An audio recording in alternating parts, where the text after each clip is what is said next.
ពីលើកំពូលភ្នំនឹងសមុទ្រក្តីស្នេហ៍ទ្រង់ហូរដូចទឹកទន្លេ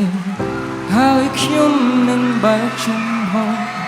ដួងចិត្តសូមទ្រង់ជាបាឲ្យមានសេរីខ្ញុំមានបំណងរស់ក្នុងក្តីពិតខ្ញុំលើកដៃសរសើរទ្រង់រាល់ថ្ងៃដើម្បីជាចម្រៀងឲ្យក្តីស្នេហ៍ទ្រង់បានយាងមកខ្ញុំមកឈានពីក្តីស្នេហ៍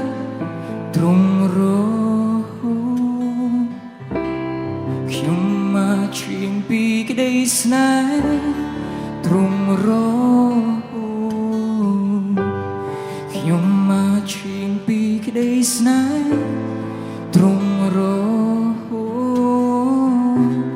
ខ្ញុំមកឈានពីក្តីស្នេហ៍ទ្រង់រ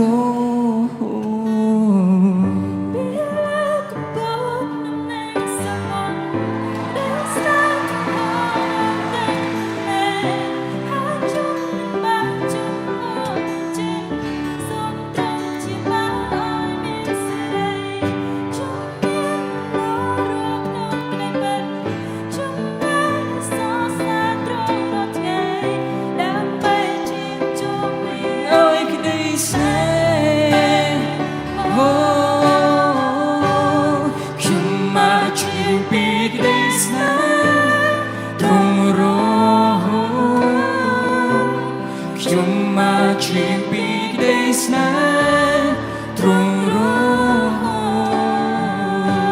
ខ្ញុំមកឈានពីក្តីស្នេហ៍ទ្រង់រ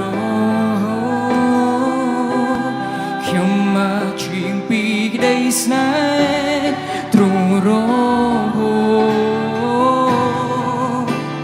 ខ្ញុំចង់រំសរសើរទ្រង់គេឆ្មមើលនេះ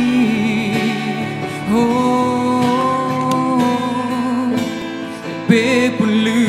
នៃទ្រង់ភ្លឺមកនោះផែនដីនឹងឃើញយើងនឹងរួមក្បែរទ្រង់